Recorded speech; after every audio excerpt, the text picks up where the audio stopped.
Bienvenue dans la Taverne du Gamer. Je suis Sid, accompagné de Kira. Comme d'habitude, comment vas-tu mon cher Kira ? Bonjour, ça va bien. Un peu fatigué, mais ça va. Je suis sûr que t'es fatigué parce que t'as beaucoup joué. Et je sais à quel jeu. J'ai joué tout le week-end pour vous. Et bah du coup, dis-nous quel est le menu du jour. Donc aujourd'hui, au menu, on va parler d'Alien, le retour de la licence. On va parler du GOTY de Time Magazine, de Callisto Protocol, d'Assassin's Creed, du Nintendo Direct. Il y aura le test donc de Callisto Protocol et de Tactique Ogre. Et pour finir, en sujet, la série Primal et Picsou, le dragon de Glasgow. Hâte de vous présenter tout ça et comme d'habitude, retrouvez-nous sur les réseaux. Vous avez la page Facebook comme d'habitude qui est animée par Kira et le Twitter dont je m'occupe. Et voilà, on peut dire à nos auditeurs que nous sommes ravis. Il y a de plus en plus de personnes qui nous écoutent, de plus en plus de personnes qui nous font des retours. Et ça fait chaud au cœur. On sent que la communauté est en train de se créer et ça fait vraiment très plaisir. Ça, on a également des retours aussi de confrères qui font également du podcast ou de la vidéo. Ça fait plaisir, on a bien pris note de vos recommandations ou de vos encouragements, c'est cool. Et avant tout, écoutez, générique.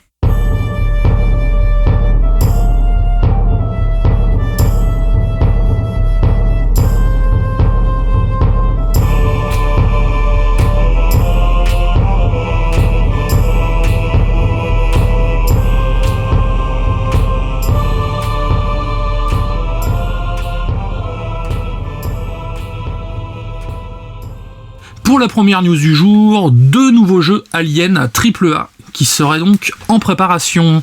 Alors, c'est par l'intermédiaire du site Insider Gaming que nous apprenons aujourd'hui que 2 nouveaux jeux Alien seraient en préparation. Le premier serait donc un jeu AAA désigné sous le nom de code Marathon et développé par Grasshopper Manufacturer, les créateurs de No More Heroes. Je sais pas si tu vois un peu. Ouais, je vois très bien, je connais bien. Le second jeu Alien évoqué par Insider Gaming, ça serait donc la suite de Alien Isolation. Donc selon leur source, le jeu serait donc en début de développement bien sûr. On sait que Creative Assembly, responsable du premier jeu, travaille donc sur 2 projets qui sont pas encore annoncés.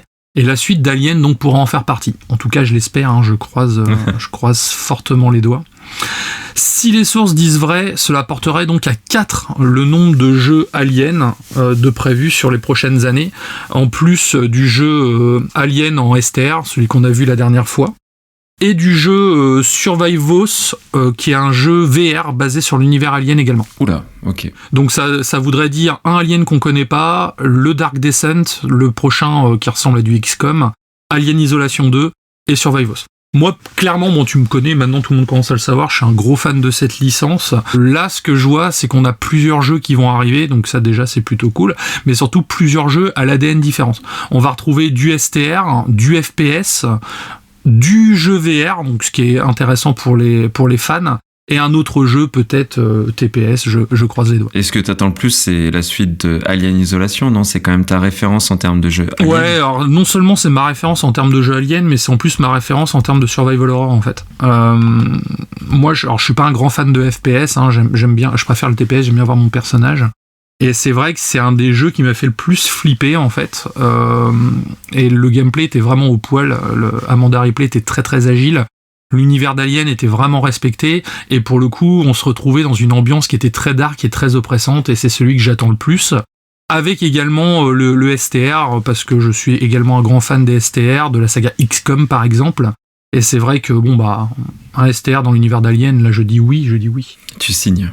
Je suis hypé en tout cas. Je sais que toi c'est un peu moins ta cam, l'univers Alien. C'est moins ma cam, mais écoute, moi c'est plus le jeu style XCOM qui peut m'intéresser plutôt qu'un Alien Isolation. Ouais, si ce jeu est dispo par exemple en multi, en cross-platform et tout, il y a moyen qu'on se mette dessus et que ce soit sympa. Oui, ça peut être sympa, oui. Bon, pour continuer, le célèbre Time Magazine a fait sa liste des GOTY. Il a élu 10 jeux. Donc pour rappel, si vous êtes toujours chaud bouillant, on va préparer un podcast hors série sur les GOTY. Donc les Game Awards, c'est l'élection des jeux de l'année, c'est la semaine prochaine. Est-ce que tu as vu un petit peu le top 10 du Times, mon cher Kira ? Alors je t'avoue, je me suis un peu coupé des réseaux sociaux depuis quelques jours pour éviter de me faire spoiler Callisto Protocol, car j'ai vu que c'était un peu le Far West sur YouTube ou même sur Facebook, et du coup j'ai vraiment rien vu là-dessus. Alors à ton avis, qu'est-ce qu'ils ont mis en jeu de l'année, en top 1 ou 2 ou 3 ? Qu'est-ce que tu peux y retrouver, tu penses ? Alors je pense qu'on va retrouver peu ou prou ce qu'il y a dans les Game Awards en fait. On va retrouver du God of War, du Elden Ring, du Stray. Eh ben écoute, en jeu de l'année, leur jeu ultime pour eux, ils ont élu God of War Ragnarok. D'accord. En 2, ils ont mis Horizon Forbidden West. D'accord. En 3, tiens-toi bien, mon cher Kira, j'espère que tu es attaché à ta chaise, The Quarry. D'accord. Donc, que tu as testé, donc que vous pouvez retrouver dans un de nos podcasts, qui était pour toi un bon jeu, mais qui souffrait quand même de quelques petits défauts. Exactement, oui. Elden Ring en 4, Stray en 5, The Last of Us Part 1 en 6, Sifu, le jeu d'art martial qui est vraiment pas mal. Resident Evil Village, le Shadow of the Rose, donc que tu as fait aussi en test. Le Lego Star Wars Skywalker en 9 et le tout dernier, donc il est pour toi celui-ci, Tortue Ninja Shredder's Revenge. D'accord. Donc c'est un top 10 assez éclectique quand même. Moi j'ai été surpris de voir du Lego, de voir du Tortue Ninja. Et en même temps, le classement, bon, on va pas dire notre propre classement, on se réserve ça pour notre podcast des jeux de l'année. Mais j'ai trouvé un top un peu étonnant en termes de classement. Qu'est-ce que t'en penses, toi ? Bah, c'est eux qui votent ou c'est les lecteurs qui votent ? Non, c'est eux. D'accord, parce que moi quand je vois ça, ça me paraît être un top très grand public, on va dire. Donc c'est vrai que si c'est un top qui se fait au nombre de ventes, ok, pourquoi pas. Après, j'ai beaucoup aimé The Quarry, mais de là le mettre devant Elden Ring, faut pas déconner. Eh ben écoute, en tout cas, ils ont fait leur classement. Est-ce que ça donnera une tendance sur le classement des GOTY officiels, si je puis dire ? Réponse la semaine prochaine. Oui. Bon, après, il faut penser que le Time Magazine, ce sont pas non plus des professionnels du jeu vidéo. Et c'est vrai qu'après, pour le pur kiff, ça reste des propositions différentes d'un jeu à l'autre.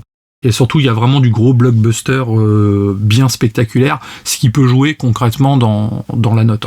Je vois Horizon, par exemple, qui est très beau, certes. Après, c'est vrai que j'ai pas eu l'occasion de trop le pratiquer, mais après, j'ai trouvé ça peut-être un peu générique dans son gameplay. Mais c'est vrai que pour quelqu'un qui joue peu, par exemple, bah tout de suite, ça envoie, quoi. On a l'impression de voir un dessin animé, quoi. C'est magnifique. Ouais, c'est clair, c'est tout à fait ça, tu l'as dit, grand public, un peu de tape à l'œil dans le bon sens du terme, évidemment. Bien sûr. Donc, en tout cas, comme tu dis, c'est pas un magazine qui est spécialisé, c'est sympa qu'ils aient fait cet exercice. Oui, tout à fait. On va parler de la mise à jour next-gen pour The Witcher 3. Donc au programme, plusieurs petites choses. Donc déjà, ce qu'il faut savoir, c'est que cette mise à jour sortira le 14 décembre, donc elle est gratuite. Dedans, il y aura donc 2 modes graphiques sur console. Sur PC, le jeu profitera donc du ray tracing et du Global Illumination pour la gestion des lumières, avec l'occlusion ambiante et du ray tracing sur le jeu. Donc ils ont rajouté de nouveaux effets pour le rendre beaucoup plus actuel en tout cas. Donc sur console, comme je vous l'ai dit, il y aura 2 modes graphiques qui seront disponibles à l'image de Cyberpunk 2077. Ça va être pareil, il y aura le mode performance, comme on trouve toujours, avec un framerate à 60 fps et un mode dédié à la qualité graphique et donc au ray tracing activé, où là on sera bloqué à 30 fps. Le studio promet également de meilleures textures, diverses améliorations visuelles, notamment au niveau de la végétation. C'est vrai que dans certains coins, la végétation de The Witcher avait tendance un petit peu à clipper en fait. Donc là, ils ont refait la végétation pour donner un côté plus réaliste. Ils se sont inspirés de Red Dead 2. Un mode photo, 2 nouvelles options de caméra. Donc on pourra avancer ou reculer la caméra par rapport à Geralt, donc ce qui peut être cool, clairement. Ils ont également parlé d'amélioration de la maniabilité avec un nouveau système pour la gestion des sorts. Et pour finir, il y aura donc plusieurs améliorations sur la carte et l'interface. Donc on pourra régler la taille de l'interface, la taille de la carte, zoomer, dézoomer. Il y aura plus des points d'intérêt un petit peu partout comme avant. Là, ça sera réparti vraiment de façon plus sporadique. Ils parlent aussi de notions d'accessibilité, donc ils ont rajouté un mode daltonien, on pourra régler la taille des sous-titres, ils ont amélioré également la localisation par pays en fait avec de nouvelles langues qui seront intégrées. Et bien sûr, comme je le disais tout à l'heure, tout ça c'est gratos quoi. Donc c'est vraiment vraiment cool. Ouais, c'est chouette. Ce sera peut-être l'occasion de le refaire, non ? Tu vas te relancer dessus ? Justement, ça fait longtemps que j'attendais cette mise à jour pour le relancer, parce que quand ils ont annoncé que la mise à jour allait arriver dans l'année, donc au départ c'était prévu pour août de mémoire, ça a été décalé. J'ai pris mon mal en patience et je suis très content, comme ça je pourrais vraiment en bénéficier dans les meilleures conditions quoi. Donc je vais me refaire un petit peu de The Witcher prochainement. Avec notre sorceleur préféré. Bah écoute, c'est cool, hein. En tout cas, contenu gratuit en plus, tu l'as dit, hein. Franchement, ça c'est très bon move de la part de CD Projekt. Après, ils ont l'habitude, hein. C'est vrai que souvent les DLC, les mises à jour, ils les font gratuites. Mais chouette, franchement, c'est cool, ça va redorer un petit peu leur blason qui a été terni ces derniers temps. C'est clair. 2 grosses licences pour continuer qui ont cartonné en termes de vente, 2 records sont tombés. Si je te parle de Pokémon Écarlate et de God of War, j'allais dire Game of Roll, rien à voir. Donc God of War Ragnarok, tous les deux ont fait tomber des records de vente. Donc Pokémon, c'est quand même 10 millions de ventes en 3 jours. Donc c'est le record, au-delà même du record pour une licence Pokémon en termes de lancement, c'est le record d'un jeu exclusif pour un lancement. Donc toute plateforme et tout jeu confondu. Donc c'est assez fou. En plus, ce jeu, il fait le buzz dans le bon sens parce que c'est un Pokémon qui a priori a fait tomber certains codes et qui plaît aux joueurs, qui a su renouveler un petit peu la recette, mais qui en même temps, moi je pense que je vous apprends rien, qui a souffert d'énormément de bugs. Ils nous ont fait un peu une cyberpunk dans l'idée avec un jeu qui était vraiment très buggé dès le lancement. Sachant que là, à l'heure où on vous parle, il y a deux patchs qui sont sortis et qui règlent a priori quand même pas mal de choses qui sont de mieux en mieux. Reste le framerate, donc le nombre d'images par seconde, on a l'impression que le jeu il rame, il saccade, qui n'a pas été encore vraiment réglé. Mais en tout cas, force est de constater que le pari est réussi pour Game Freak et Nintendo, bien qu'ils ont fait quelques remboursements quand même suite à ces bugs. Mais 10 millions en 3 jours, c'est astronomique. C'est impressionnant. Ah oui, c'est impressionnant. Et God of War, donc moindre mesure quand même, hein, parce qu'on parle d'un jeu quand même exclusif Sony avec un parc un peu moins installé, mais quand même, 5 millions de ventes en une semaine, c'est le record pour un titre PlayStation Studio. Donc PlayStation Studio, on sait, hein, c'est le regroupement de tous les studios internes à Sony qui développent des jeux. Sachant que pour vous donner un ordre d'idée, le God of War de 2018 a fait 23 millions de ventes tout au long de sa vie. Et Dieu sait qu'il a bénéficié de beaucoup de com, beaucoup de rééditions, pas de jeux, mais on l'a retrouvé dans le PS Plus de nombreuses fois, dans le PlayStation Anthology aussi pour les joueurs PS5. Mais en gros, 23 millions, là, ce God of War là, on a déjà fait 5 en une semaine. Franchement, là aussi, deux gros cartons pour cette fin d'année. Ouais, c'est bien parti pour qu'il explose sous les records, God of War. Oui, puis ça semble mériter quand même. Hein, nous, on l'a pas testé. Et d'ailleurs, si vous voulez retrouver un test sur God of War, on a nos amis de PlayStation Inside qui font du podcast et qui ont un test dédié à God of War. Nous, on a décidé de snobber ces 2 grosses sorties pour l'instant et vous proposer des jeux un petit peu différents. Mais en tout cas, du contenu, vous pouvez en retrouver et oui, il fait quasi l'unanimité. Ça, c'est indéniable. Je suis d'accord avec toi, c'est des beaux chiffres. Après, je suis un petit peu déçu pour Pokémon malgré tout. C'est la première fois, je crois, que Nintendo sort un jeu dans un état aussi lamentable, en fait, à sa sortie. Est-ce que ça serait dû à la fréquence de sortie de jeux Pokémon ? Parce que limite, j'ai l'impression qu'il y en a 2 par an maintenant. C'est devenu c'est quasi industriel leur sortie de jeu directement. Quand on voit que certains jeux comme Call of Duty par exemple, qui sont plus annualisés pour le moment, ou Assassin's Creed également, qui prennent de plus en plus le temps, j'ai l'impression que Pokémon, on en a tout le temps, quoi. Donc est-ce qu'il serait pas un peu dépassé par le nombre de projets, et puis aussi par l'engouement des joueurs, hein, parce que on le voit clairement, les joueurs sont très réceptifs à chaque nouveau Pokémon. Ouais, c'est dur à dire, mais il y a certainement une charge de travail qui est énorme. Hein. Je pense que t'as mis le doigt sur la raison principale. Hein. Le rythme est très soutenu. À tel point que ils ont perdu quand même certains joueurs. Moi, j'avoue, je fais plus partie de ceux qui les achètent tous parce que la fréquence est trop élevée et la recette qui se renouvelait peut-être pas assez faisait que là j'ai temporisé un petit peu malgré que je suis un très grand fan de la licence. Mais oui, c'est vrai que Nintendo, sa marque de fabrique, c'était un petit peu du jeu qui sort, qui est clean, où il n'y a pas de patch, on n'a pas toutes ces embrouilles comme sur PlayStation ou sur Xbox, d'avoir des patchs Day One. À peine le jeu est sorti, on le met dans notre console qu'on est déjà en train de faire un patch. Il n'y a pas trop ça sur Nintendo, mais peut-être que malheureusement, le modèle et le mode de consommation actuel où tout doit arriver très très vite, très rapidement et sans aucun décalage, parce que sinon les joueurs ils grognent. J'espère que c'est juste une amicroche en fait et qu'ils vont quand même se ressaisir, parce que quand on achète du Nintendo, moi je pense à la mère de famille qui achète un jeu Pokémon, qui a pas forcément branché sa Switch sur internet, qui fera pas forcément les mises à jour, le gamin il va se retrouver avec un jeu dégueulasse quoi. Je vais parler de The Callisto Protocol, donc pas encore mon test, là je vais parler surtout du Season Pass, du détail du Season Pass et surtout de la grogne des joueurs qui en découle.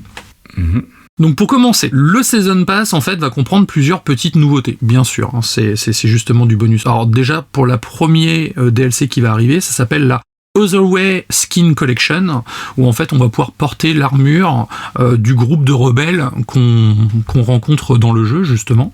Ensuite il y aura le pack Contagion, donc là on va vivre l'expérience Survival Horror ultime avec un nouveau mode de jeu en fait.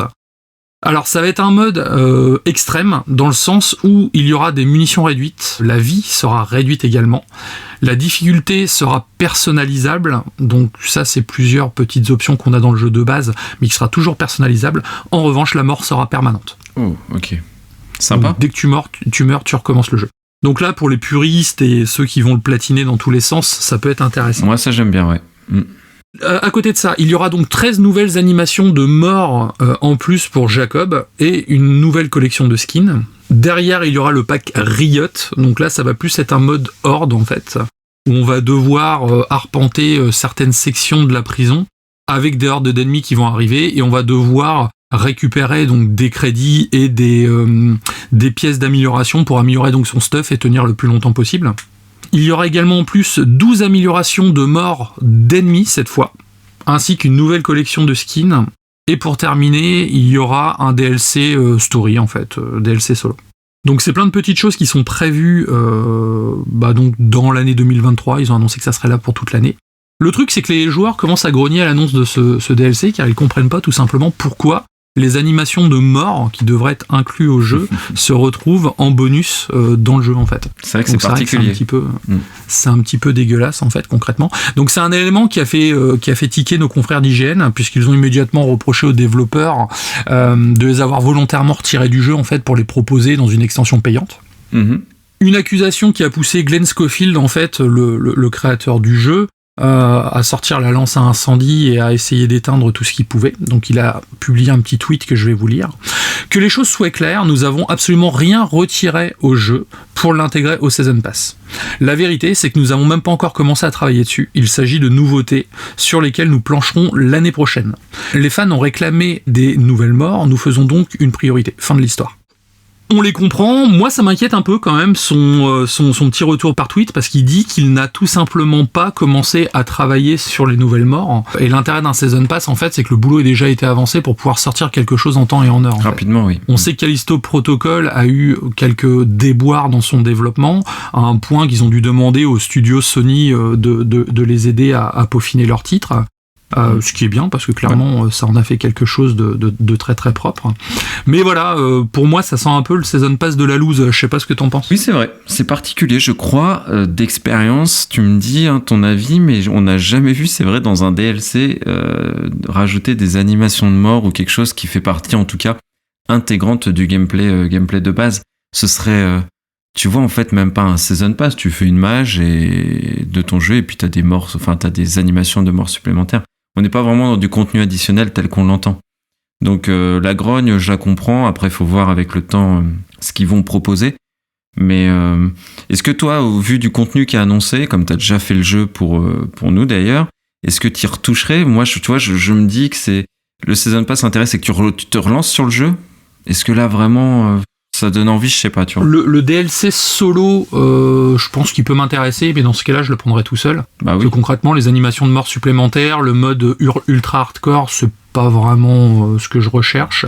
Le mode horde, ça peut être intéressant, mais après c'est pareil, pas de quoi passer à la caisse non plus, ça devrait plutôt être le genre d'option gratuite pour moi.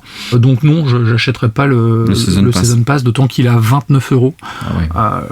Ça me paraît un peu cher pour ce que c'est au final. Donc voire peut-être soit aussi une grosse promotion, hein, mais en tout cas ça sera pas ma priorité. Bon, en tout cas ça fait moins rêver, tu regardes tu parlais de CD Projekt avec son patch Next Gen de The Witcher, gratuit, et tu vois ça donne davantage envie quand tu vois tout ce qu'ils ont retravaillé, ce que t'expliquais.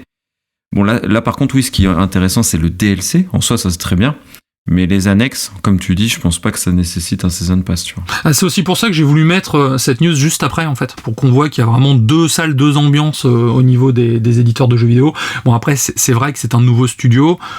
C'est un studio qui a aussi besoin d'argent pour vivre, hein, tout simplement. C'est leur première grosse IP qui sortent. Ils lancent un gros AAA directement, donc ça a coûté de l'argent, c'est clair. Mais justement, je pense que des fois, il faut en donner pour mieux en recevoir, en fait. Et là, ça fait un peu vieille pince, quoi.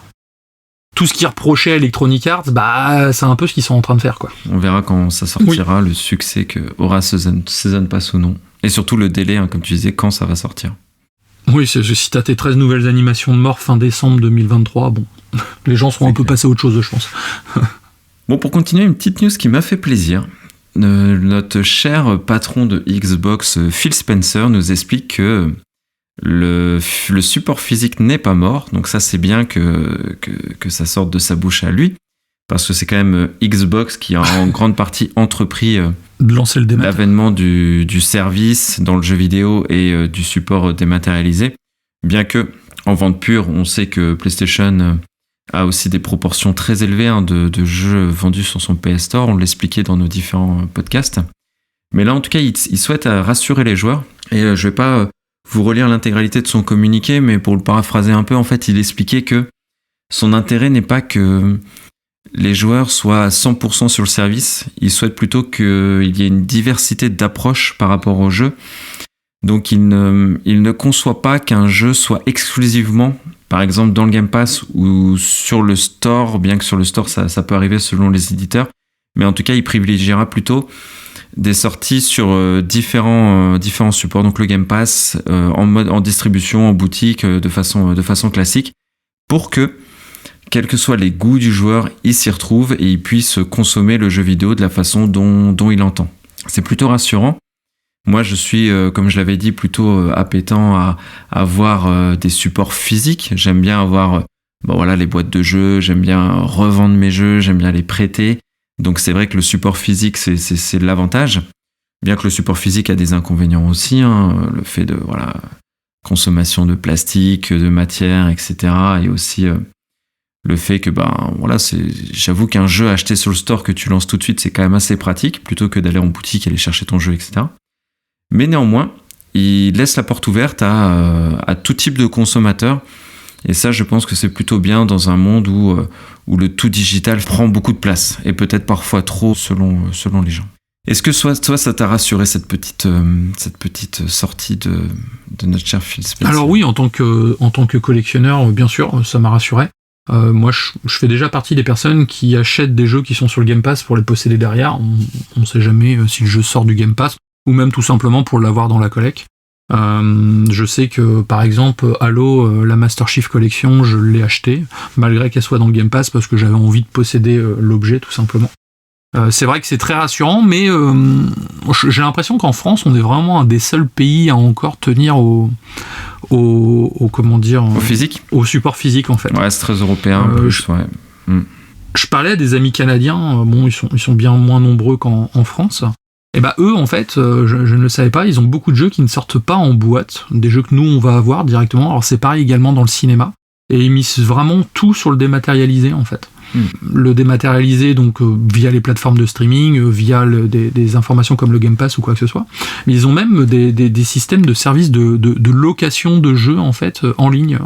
Alors, j'ai pas eu le temps de gratter un peu l'information, voir comment ça se passe, mais c'est vraiment une autre méthode de consommation du jeu vidéo, en fait.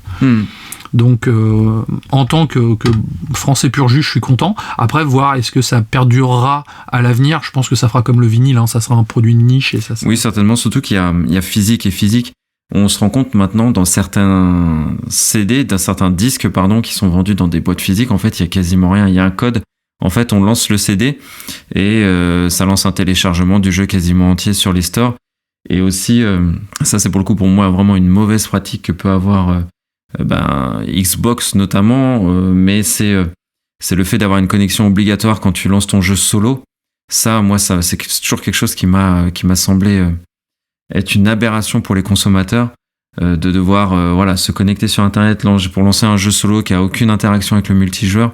Donc il y a physique et physique. Si on parle vraiment de support physique à proprement parler, où tu as ton jeu directement dedans, tu le lances et tout va bien, ça c'est bien. Si par contre il n'y a pas d'intérêt, c'est d'aller acheter un jeu, avoir son Blu-ray, le lancer et télécharger finalement le jeu qu'on aurait pu avoir sur le store, ça a plus beaucoup de sens pour moi. Donc à voir aussi, est-ce que le physique tel qu'on l'entend nous et tel qu'on a connu, moi je me souviens en tant que souvenir de joueur, quand j'étais gamin, ça m'a trop marqué, où j'avais les boîtes de jeux, par exemple Doom 2 ou Day of the Tentacle, où j'avais une grosse boîte avec un gros livret, avec des disquettes. Enfin, les disquettes, évidemment, on n'en a plus, on n'en aura plus, tant mieux.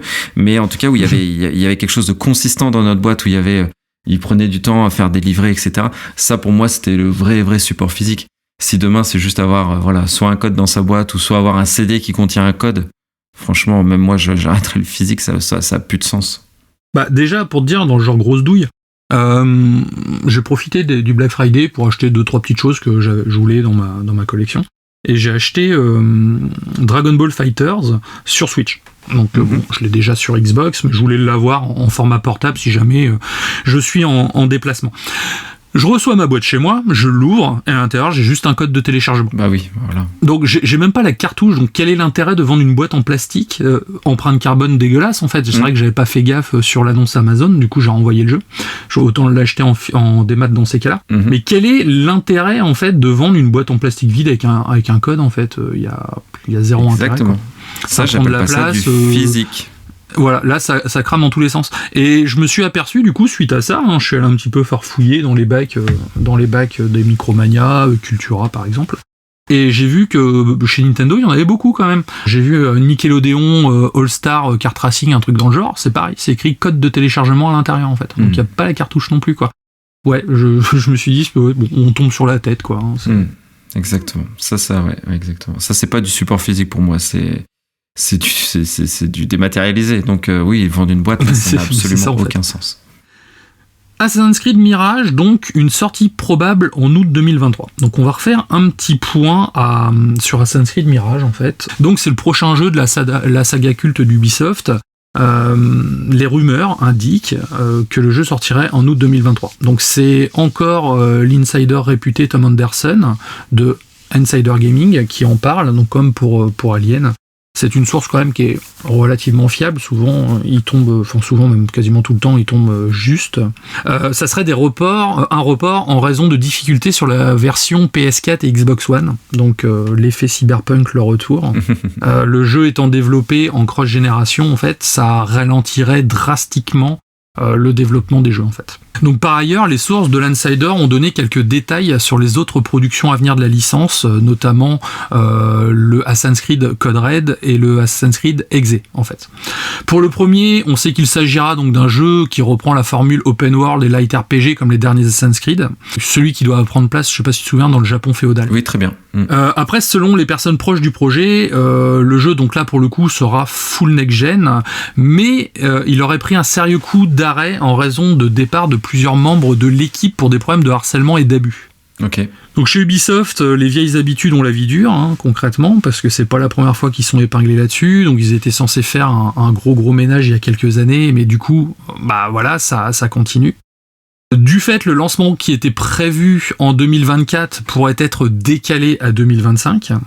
Du côté de Assassin's Creed Exe, c'est pareil. La sortie qui était prévue en 2025 pourrait sortir en 2026. Donc en gros, tous les jeux prendraient entre 6 mois et 1 an de retard directement. Ah, quand même. Donc déjà, la première chose à noter, c'est que ça serait la première fois que nous avons à attendre 3 ans pour un Assassin's Creed. C'est vrai qu'avant, c'était annualisé. Après, ils l'ont sorti tous les 2 ans. Donc là, ça voudrait dire 3 ans entre les deux.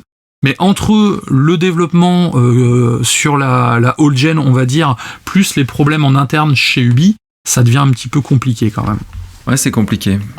Donc voilà, si vous êtes comme moi, vous attendez du Assassin's Creed, va falloir être patient. Après, ça peut être un bon signal parfois qu'on décale des jeux, et moi j'aime bien le côté un petit peu événementiel d'une sortie. Le fait qu'on ne s'habitue pas et on est content de voir quelque chose de sorti et qu'on n'est pas dans une sorte de routine. Mais si c'est pour des mauvaises raisons, bah oui, là ça peut inquiéter les fans et enfin tu vois, je trouve ça préoccupant. En tout cas, ce que tu expliques, je savais pas du tout, tu vois, et je trouve ça pas rassurant. Alors que je suis pas attaché à la saga en particulier, mais voilà, ça fait un peu flipper, quoi. Oui, puis au-delà de ça, ils ont décalé Skull and Bone aussi. Enfin, Ubisoft, ils vont sortir quoi en fait? Parce qu'à la base, il était censé sortir avant le mois de mars pour pouvoir clôturer l'année fiscale. Du coup, il sera décalé à la prochaine année. C'est vrai que cette année, Ubisoft, ils ont sorti peu de gros jeux. Et du coup, c'est assez inquiétant quand même. Donc c'est vrai qu'ils ont fait un bel event pour présenter l'avenir de la saga Assassin's Creed ou quoi que ce soit. Et c'est vrai que là, pour le coup, ça fout mal, quoi. Pour continuer, donc on a eu le droit à un Nintendo Direct. Une fois n'est pas coutume, un Nintendo Direct pas sur le jeu vidéo, davantage sur leur production, enfin c'est un rapport direct évidemment avec le jeu vidéo, mais sur leur production plutôt cinématographique ou film d'animation, donc à savoir Super Mario le film, où ils nous avaient teasé un trailer pour présenter Peach qu'on n'avait pas vu dans le premier trailer, donc c'était pour amener ce personnage. Et ce que j'aime bien, Shigeru Miyamoto lui-même présente cette bande-annonce. Et ça, je trouve ça un peu sympa quand même. On n'est pas simplement à regarder une bande-annonce sur le web. On a le Big Boss, la figure emblématique de Nintendo qui nous parle. Et j'aime bien ce côté-là. Je trouve ça un peu sympa. Et il présente les doubleurs. Ça aussi, c'est une approche que j'aime bien. C'est très japonais, hein. Les doubleurs au Japon sont des vraies stars. On a un peu moins cette culture chez nous. Oui. Et aux États-Unis, c'est un petit peu différent. Ils aiment bien mettre des stars, déjà des acteurs connus en tant que doubleurs. Que au Japon, c'est vraiment des stars à part entière. Mais en tout cas, sympa de montrer un petit peu les doubleurs US, dont une actrice que j'adore. C'est Anya Taylor de la Dame, le jeu de la Dame, pardon, sur la série Netflix sur les échecs, qui est très, très, très cool. Et qui a aussi joué dans Mad Max. Et elle fera du coup la voix de Peach en VO. Et ils ont présenté la voix de Donkey Kong. Donc on voit Donkey Kong dans cette bande-annonce. C'est Seth Rogen, le gars, je sais pas trop comment on prononce. Ouais, je le connais pas du tout. J'ai regardé un petit peu ce qu'il faisait, c'est acteur, réalisateur canadien. Humour très burlesque, oui, généralement, nos pires voisins. C'est de l'humour très burlesque, ça fait partie de la bande à Judas Pato, en fait. C'est de la comédie ricaine bien potache, comme je les aime. Bah écoute, moi, la seule chose que j'ai retenue, c'est qu'il nous présente son petit chien dans le Nintendo Direct, et il s'appelle Zelda. C'est un petit King Charles trop mignon, enfin c'est une chienne, elle s'appelle Zelda. Et enfin bref, en tout cas c'était un peu sympa, c'était assez court, donc cool de voir Anya Taylor, cool de voir ce doubleur que moi personnellement je ne connaissais pas. Et après donc il a lancé le trailer, donc voilà, techniquement ça en va, hein. Les musiques y sont, franchement je trouve que l'ambiance sonore est excellente, la technique est vraiment très très belle, donc en ça j'ai vraiment adoré ce trailer. Et du fan service, bien que moi ma culture de Mario s'arrête à Mario Kart, mais j'ai été servi, parce qu'à un moment, et c'est le moment préféré du trailer, on voit Mario et toute la bande sur des cartes, justement sur la Rainbow Road, en mode cool, Mad Max Fury Road en plus, donc ils sont tous derrière et tout, vraiment à la Mad Max, et j'ai trouvé ça trop rigolo. Et ça va être à mon sens assez riche en fanservice. Moi, il y a des choses que je ne verrai certainement pas, parce que je connais très peu le lore. Mais en tout cas, voilà, j'ai trouvé bonne ambiance. J'ai vu le costume de Tanuki, ça m'a fait marrer. Il y aura un petit peu de magie aussi, je pense. Enfin bref, ça va être humour plus présent que je le pensais. On voit pas mal de tranches d'humour dans ce trailer, plus que dans le premier. Et voilà, moi ça s'annonce quand même un film assez familial, de qualité quand même, en tout cas techniquement, avec des côtés épiques et tout. Donc je suis hypé. Je sais pas si j'irai le voir en VF ou en VO ou les deux. Peut-être que je ferai les deux du coup. Mais sympa, en fin de Nintendo Direct, ils ont diffusé le trailer dans la langue de la personne qui consultait la chaîne Nintendo. Donc c'est-à-dire qu'on avait d'abord le trailer en VO, on avait Shigeru Miyamoto qui nous parlait, le trailer en VO, et le trailer en VF du coup pour si on regardait sur Nintendo France. À voir. Pour moi, ça souffle le chaud et le froid. C'est très beau, c'est clair. Il y a plein de fanservice plutôt cool. J'ai repéré des petits points. J'ai fait ça c'est génial et tout. Donc à voir ce que ça va donner. Juste un peu peur quand même, j'ai l'impression que Mario c'est un gros débile dedans. Il se fait sauver le cul 15 fois dans la bande-annonce, où il se fait un peu malmener.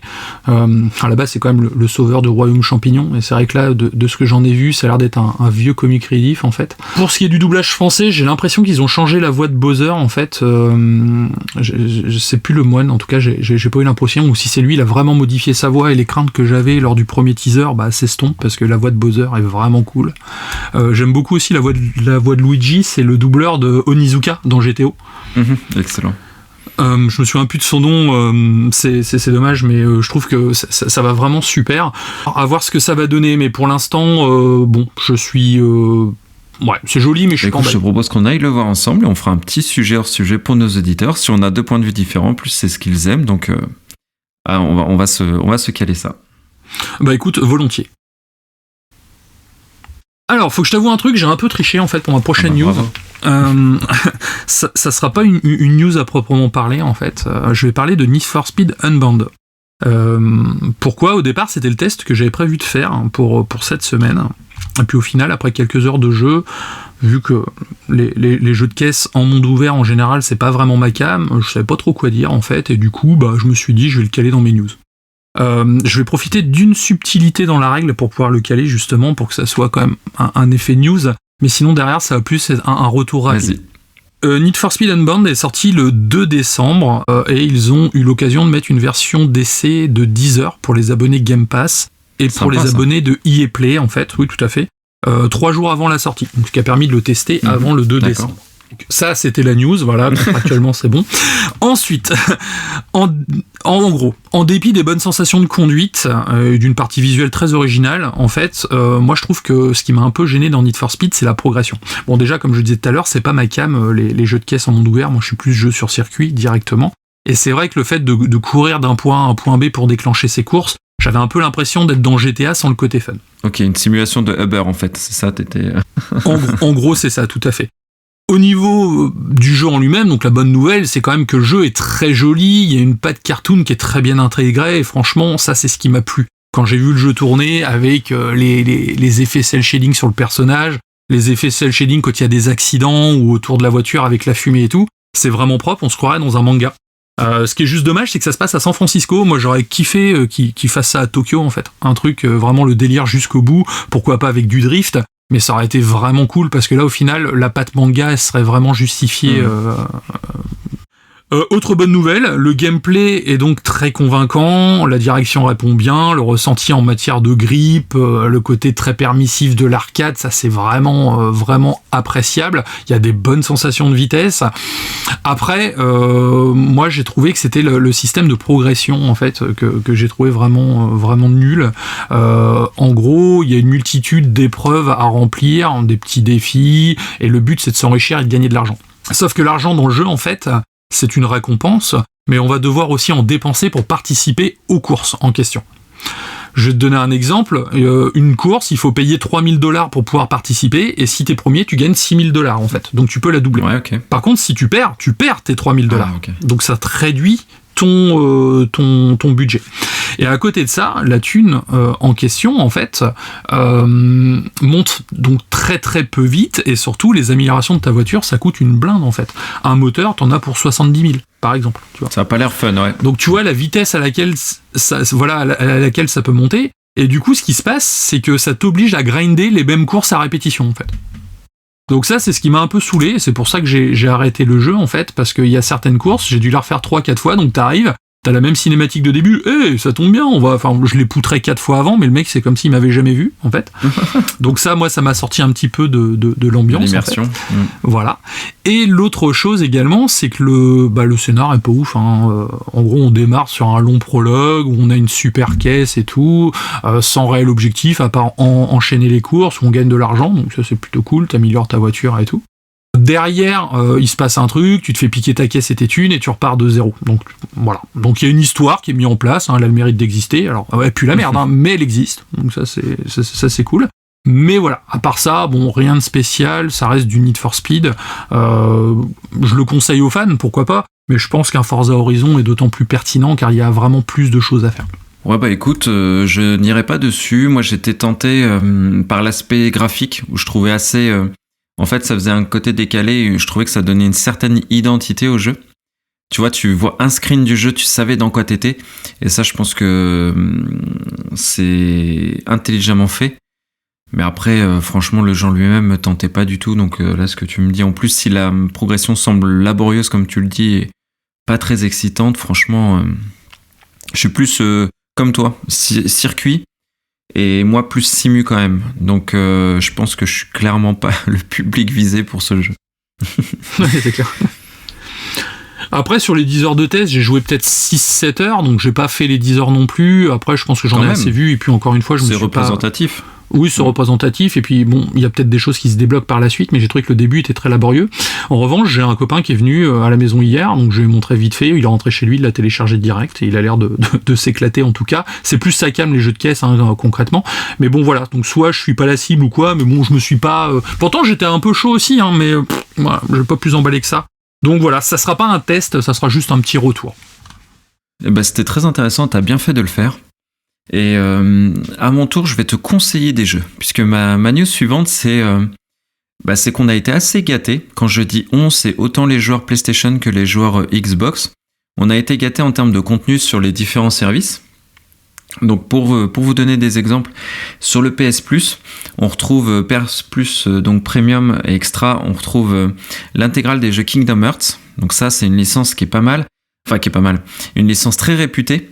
Et moi, j'avoue, je me suis lancé du coup. J'avais jamais fait un Kingdom Hearts et j'étais assez frileux et tout pour le côté Disney. Et je me suis lancé. Donc, je vous en reparlerai un petit peu plus tard. Et dans les jeux PS Plus, donc essentiels, la formule la moins chère, pour le mois de décembre, on a Mass Effect Legendary Collection. Donc ça, je sais que toi, Kira, quand je te dis Mass Effect, normalement, t'es content, t'aimes bien. Oui, tout à fait. J'ai même refait cette Legendary Collection d'ailleurs. Voilà, c'est une de tes sagas phares, donc je pense que comme moi, tu vas le conseiller aux joueurs PlayStation qui ont le PS Plus essentiel. Il y a Diving Knockout qui sort, qui est une sorte de Super Smash, mais pas en vue... enfin, la vue est un petit peu différente. On est derrière le personnage, ça a l'air assez sympa, un genre multi du coup. Il sort Day One, du coup, le jeu sort en même temps qu'il sort dans le PS Plus, donc ça... J'allais dire Day One dans le Game Pass, mais non, là, parce que aussi c'est Day One dans le PS Plus. C'est assez rare. C'est le 3e jeu qui sort en Day One dans le PS Plus. D'accord. Et enfin Biomutant. Donc un jeu qui était un jeu d'action un peu dispensable, mais qui était quand même sorti il y a pas très longtemps, assez sympa, mais pas inoubliable. Et dans le Game Pass, donc il y a pas mal de jeux. Il y en a une petite dizaine. Donc je vais pas tous les citer. Mais je vais te conseiller 3 jeux surtout. Donc il y a des gros jeux comme Lego, comme Hot Wheels, comme The Walking Dead, mais je vais même pas parler de ça. Je vais parler de 3 jeux plus indés. Donc Potion Craft. Donc on joue un apprenti alchimiste, c'est un roguelike. Et en fait notre job, on a une petite boutique d'alchimiste où on fait des potions et des gens viennent nous voir pour réclamer telle ou telle potion. Et c'est un petit peu scénarisé, donc c'est sympa. Des filtres d'amour ou des bêtises comme ça, et il y a pas mal d'humour, et on va devoir collecter dans des tableaux des ressources. Après on a un plateau de jeu sur lequel on va devoir c'est un roguelike, donc il y a une map où il y a des événements aléatoires qui se produisent et qui permettent d'engranger des ressources, de la thune, etc., découvrir des nouvelles potions. Donc c'est un jeu qui est très très sympa, un jeu indépendant que je conseille, que j'avais fait sur PC. Ensuite il y a Chain Echoes. Donc ça c'est un RPG, mais vraiment pour moi c'est un hommage énorme à Final Fantasy VI, où on a tous les codes de Final Fantasy VI en fait. On a un dirigeable, on a les personnages, ils peuvent se transformer un peu en mecha, donc ça rappelle les armures Magitech. Il est en pixel art très très joli. Donc si vous êtes fan de RPG, ça sort sur le Game Pass et c'est très très bien. Et enfin vous avez donc c'est S-Ward, l'autre jeu. C'est plus un jeu d'action, pareil en pixel art, qui est très très joli, avec des musiques un peu douces, mélancoliques, un jeu d'aventure très sympa, qui était un Kickstarter à la base. Donc pareil, c'est une belle recommandation que je vous fais. Donc 3 jeux, tu vois, dans le Game Pass qui sortent du lot. C'est pas des gros jeux, c'est des jeux indépendants, mais qui sont addictifs, jolis, et fait par des passionnés. Et franchement, c'est des très bons titres qui sortent en décembre, du coup, dans le Game Pass. C'est vrai que c'est tentant, ça fait envie. Il y a de quoi s'occuper, en tout cas, pour nous. Ouais, faut que tu testes Potioncraft. Ça va je pense que ça va vraiment... Le délire va te plaire. C'est très, très original. Je me le suis mis sur ma liste, du coup. C'est bien, c'est qu'en tout cas, on est gâtés pour cette fin d'année, pour les abonnés. Tous les joueurs sont gâtés, c'est ça. Bon, écoute, passons sur la partie test. Je crois que tu as joué jusqu'à 3h du matin cette nuit pour nous. Donc vas-y, on t'écoute sur ton test de jeu. Exactement, là on va parler de The Callisto Protocol, donc un des jeux que j'attendais le plus cette année, de par son pédigré déjà. Le jeu de Glenn Scofield, le créateur du premier Dead Space. Survival Horror, donc ça vous le savez maintenant, c'est totalement ma cam. Déjà, ce qu'il faut savoir, c'est que The Callisto Protocol, au départ, c'était le tout premier scénario qui était prévu sur le premier Dead Space en fait. Donc comme quoi les choses ne se perdent pas. À la base, ça devait être ça. On devait avoir Isaac qui arpentait une prison, et au final, Dead Space est devenu le jeu qu'on a connu. Mais il s'est vraiment inspiré de son tout premier scénar, et ça c'est plutôt cool, parce que ça permet de voir une version différente de ce qu'aurait pu être Dead Space à l'époque. Au niveau du synopsis, donc nous sommes en 2320, suite au crash de son vaisseau de transport, Jacob Lee, donc qui est incarné par Josh Duhamel, c'est un acteur qui joue dans Transformers, il fait un militaire d'ailleurs, que j'aime beaucoup, et ça lui va très bien d'ailleurs. Donc il s'écrase sur la lune de Callisto, donc c'est une des lunes de Jupiter. D'accord. Tout vire alors au désastre lorsque le rescapé devient prisonnier d'un centre pénitentiaire de haute sécurité, Black Iron. Se trouvant donc au milieu d'une invasion alien, il va devoir s'évader et survivre. Au rythme décrit, les détenus mutent en monstres abominables.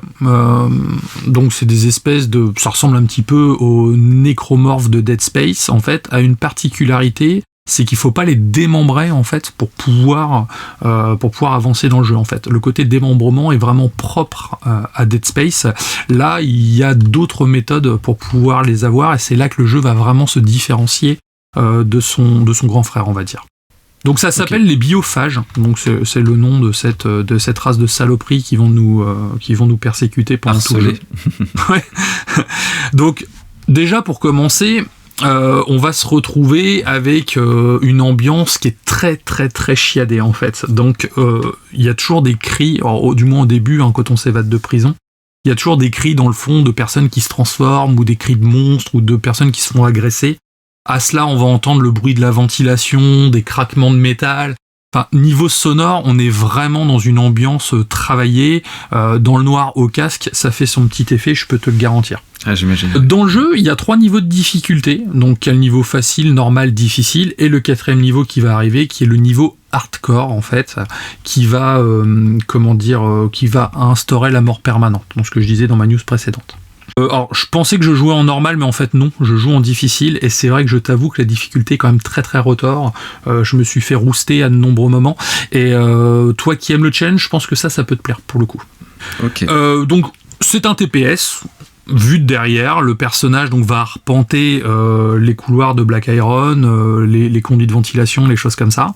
On va avoir quelques QTE quand on se fait gripper par un méchant pour pouvoir s'en défaire. Par contre, ce qui est bien, c'est que le QTE apparaît, mais il faut être très très réactif, parce que sinon, vraiment, ça amène à la mort directe, en fait. Il n'y a pas de seconde chance. C'est pas il chope, il te chie, il te lâche, non, il te défonce. Si tu te libères pas, t'es mort. C'est sans pitié. C'est ça.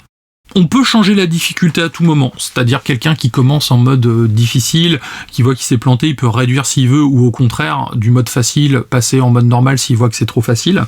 Donc ça, c'est un plus qui est pas qui est pas à négliger. Moi, je sais que j'ai pas changé en l'état, mais ce qui est bien, c'est que c'est pas comme certains jeux. Je sais pas si tu te rappelles, certains jeux, tu joues, si tu te fais défoncer trop de fois, on te dit vous êtes en mode machin, voulez-vous passer en mode de difficulté inférieure pour commencer ? Ou là, c'est un peu l'humiliation ultime, tu vois. Là, non, le jeu, vraiment, il te laisse. Si tu veux le faire, tu peux le faire, mais ça t'oblige à aller un petit peu farfouiller dans les menus. Là où on va sentir la différence avec Dead Space, c'est par rapport à la manette, en fait. Quand tu as ta manette dans les mains et que tu joues, c'est là qu'on peut voir que certaines mécaniques changent drastiquement. Comme je te le disais tout à l'heure, dans Dead Space, les ennemis arrivent, il faut pas leur tirer dans la tête, il faut les démembrer d'abord. Donc couper les jambes, couper les tentacules, les bras, ce que tu veux. pour les ralentir, et après ils vont mourir directement. Donc tout se fait à distance. Donc on a un coup de pied avec Isaac, mais c'est plus pour repousser les ennemis que pour les tuer en fait. Et ben Callisto Protocol, lui, a fait l'inverse. C'est-à-dire, les armes vont servir essentiellement à ralentir les ennemis ou à les faire tomber, et le but après, c'est de les éclater avec la matraque qu'on a dans le dos, une matraque électrique. Donc au final, c'est un TPS, oui, mais c'est plus un jeu de corps à corps. Et ça, je trouve ça vachement rafraîchissant dans le genre, parce qu'un jeu avec un jeu futuriste, en plus, avec des extraterrestres, on pourrait vite partir dans la profusion d'armes à outrance, en fait. Et là, au final, c'est pas le cas. On a vraiment un gars qui est tout seul avec son flingue. Il va avoir 6 balles à l'intérieur. Il va tirer sur les ennemis, mais bon, les ennemis, ça va pas les tuer, même s'il vide les 6 balles, en fait. Il va falloir vraiment qu'il aille au corps à corps. Le système de combat, il se définit par un mélange, donc, comme je le disais, de tir à l'arme à feu, de corps à corps, d'accord, mais également de stase. En fait, on va récupérer, en début d'aventure, un espèce de gant, en fait, qui va permettre d'attirer les ennemis vers soi, de les projeter contre des éléments du décor, ou même d'attraper par exemple une bonbonne d'oxygène et de lui balancer à la tronche directement. Et en fait, il va falloir alterner, car on peut se retrouver très facilement en rupture de munitions, en rupture de batterie pour la stase, mais également la jauge d'endurance du personnage qui n'est pas illimitée. Par exemple, il va faire 3-4 gros coups, on sent qu'il va avoir du mal après, et là il va falloir esquiver pour qu'il se recharge, pour pouvoir directement refrapper son ennemi. Donc ça t'oblige vraiment à être en mouvement perpétuel, ça t'oblige à alterner entre ce qui est le plus efficace face à ton ennemi, et ça c'est vraiment cool manette en main, parce qu'on a vraiment cette sensation de tension quand on se retrouve face à un ennemi. Okay, Au niveau du combat rapproché, en fait, on utilise les gâchettes, mais aussi les esquives, ils se font avec le stick gauche, en fait. Donc ce qui est un peu bizarre au début. Mais quand on est face à un ennemi et qu'on arrive dans sa zone, en fait, le stick va servir à l'éviter, comme si on voulait passer autour de lui. Donc on va voir l'ennemi nous asséner un coup, par exemple. Si on donne un coup à gauche, on va l'éviter, et là on peut lui faire un contre-coup directement. On a aussi un système de parade, où si on appuie sur le stick gauche au bon moment, en fait, on va pouvoir étourdir l'ennemi pour pouvoir le frapper derrière directement. Donc ça, c'est un petit peu inspiré des Souls, en fait. Enfin, en tout cas, ça m'a beaucoup fait penser à ça. En 1 contre 1, franchement, quand tu te retrouves face aux biophages, même s'ils peuvent te tuer, hein, clairement, ils t'attrapent, ils te mettent 2 coups, t'es mort. Mais on va dire que ça va, ça se passe bien, on sait comment ils jouent, il n'y a pas de souci. Par contre, dès qu'ils arrivent à 3, 4, 5, là, ça devient beaucoup plus technique, et c'est là que la tension vraiment se fait ressentir. Là, ça devient compliqué. On doit vraiment passer entre les ennemis. Si t'essayes de fuir, c'est mort, ils t'attrapent, ils te défoncent, en fait, donc faut vraiment les affronter. Okay. Et à partir de là, il faut anticiper les coups et gérer avec ces différentes caractéristiques. Certains ennemis vont avoir des tentacules qui vont apparaître sur le torse, en fait. Et ces tentacules, faut vraiment qu'elles soient détruites en priorité. Et ça arrive à peu près au milieu du jeu, et ça relance totalement la donne au niveau des ennemis, c'est-à-dire on va pouvoir se battre contre des ennemis lambda. D'un coup, les tentacules vont apparaître, et là, il faut tirer dessus avec son flingue. Si tu tires pas dessus, ils vont se transformer en espèce de colosse qui te one-shot, en fait. C'est des sacs à PV, et ils te one-shot, en fait. Oh la vache. Donc t'as tout intérêt, vraiment, en plus, à observer les combats autour de toi. Donc voilà ce que j'ai à dire vraiment sur le jeu en lui-même. Après, je vais faire mes plus et mes moins habituels, hein, bien sûr. Donc déjà, au niveau des plus, Black Iron, la prison est vraiment, vraiment cool. Un design un peu rétro-futuriste à la Alien. C'est vraiment un personnage à part entier, quoi. Quand tu arpentes cette prison, t'es vraiment dans un lieu différent où tu sens qu'il y a eu un désastre, mais surtout il y avait de la vie, en fait. Donc on va arriver dans le mess des officiers, par exemple, on va voir qu'il y a eu un carnage à l'intérieur, il y a des choses qui sont écrites sur le mur. J'ai beaucoup aimé le gameplay au corps à corps. Graphiquement, c'est vraiment très très beau. Alors ce qu'il faut savoir, c'est que j'ai eu un patch de 12 Go le jour de sa sortie, donc il a dû corriger pas mal de petites choses, mais moi, voilà, j'ai pas vraiment eu de bug notable à relever, que ce soit au niveau des textures, animation faciale, les effets de gore, c'est vraiment ouf. Ok. Le jeu est très bien rythmé, quand on avance dans le jeu, on est vraiment happé par le jeu, en fait, bon, je veux pas dire par son scénario, hein. Le scénar est basique, je l'ai mis dans mes points négatifs, mais le scénario est assez basique, mais elle mérite de savoir ce qu'il fait, et donc du coup, on a envie de connaître la suite. L'exploration aussi est privilégiée, c'est-à-dire on reste dans un jeu en couloir, mais il va y avoir des embranchements différents, et en fait, on est toujours récompensé par l'exploration. On va trouver des fichiers audio à la BioShock, par exemple, qui va raconter ce qui s'est passé. Donc ça, c'est plutôt cool, et ça permet de récupérer justement du stuff. Le personnage principal, que je trouve charismatique et bien joué, et l'ambiance sonore, bien sûr, qui est vraiment à se taper le cul par terre, qui est vraiment incroyable. Exceptionnel, ok. Au niveau des moins, donc je l'ai dit tout à l'heure, le scénario qui est très basique, c'est pas un scénario ou même un jeu qui va révolutionner le genre, mais ce qu'il fait, il le fait bien, en fait. Et au final, j'ai l'impression qu'il y a beaucoup de gens qui ont l'air de se plaindre que le jeu révolutionne rien, mais après, en même temps, c'est pas l'intention de base, en fait. L'intention de base, c'est de faire quelque chose de correct, et surtout quelque chose de haletant, et c'est le cas. Moi, j'ai pas vu les 10 heures passer. Je l'ai fini en 10 heures, j'ai pris un petit peu mon temps, mais j'ai pas vu les 10 heures passer, concrètement. Oh, c'est honnête, 10 heures de jeu. Il y a un manque de variété dans le bestiaire. On se retrouve avec des biophages plus ou moins similaires. On va avoir... on va dire 6 ou 7 types d'ennemis différents, donc même s'ils ont des skins différents, ça reste le même style d'ennemi, donc c'est un petit peu dommage. Ça manque de boss également. Et pour finir, j'ai trouvé la VF était pas ouf.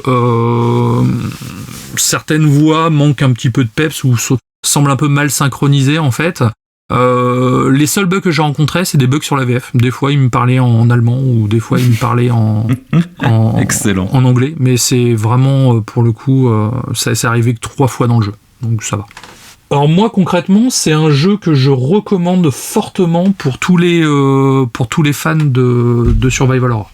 Ok, et de ce que tu me dis, donc tu parlais de la vue TPS tout à l'heure, moi j'ai une question, parce que tu parlais dans ta news aussi du mode Horde. Est-ce que le jeu me semble pas très adapté à un mode Horde du coup? Est-ce que je me trompe? Parce que les images que j'ai vues, on est très très près du personnage. Ça me semblait presque un peu gênant parfois. Et le mode Horde, ça te semblait quelque chose qui est adapté ou pas du tout? Alors justement, je sais pas, le maximum que j'ai eu c'est 6 ennemis en même temps et je t'avoue que c'est très très très difficile, donc voir comment ils amènent ça. Après oui, la vue est très proche du personnage, mais c'est un parti pris justement pour créer de la tension. Par exemple, quand tu vas rentrer dans un conduit de ventilation, ta caméra elle reste vraiment derrière comme si elle était fixée au dos de ton perso. À un point que quand tu essayes de tourner ta caméra quand tu arrives dans un embranchement pour voir s'il n'y a pas une saloperie qui t'attend derrière, en fait, ton perso tourne en même temps que la caméra, en fait, ce qui te crée on va dire un climat très oppressant, en fait. Donc autant c'est justifié dans un survival, autant dans un mode horde, j'ai vraiment de très gros doutes. Ah, parce que pour moi c'est plus un jeu, c'est pas enfin tu me contredis, j'ai pas joué au jeu, j'ai pas mal regardé par contre parce qu'il m'intriguait, même si je pense que je le ferai mais pas dans les médias.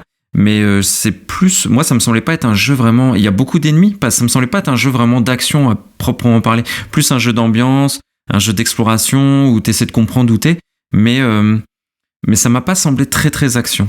Est-ce que je me trompe ou Alors, t'as des ennemis ici quand même. Il y a des fois tu vas te retrouver avec, comme je te dis, 4, 5 ennemis en même temps, dans des zones bien spécifiques, donc c'est toujours plus ou moins scripté. Et c'est aussi, par exemple, le style de mission où tu arrives dans un hangar, le vaisseau doit décoller et tu dois aller activer tel interrupteur à l'autre bout du hangar. Et donc, du coup, pendant ce temps-là, tu rencontres des ennemis sur ta route, quoi.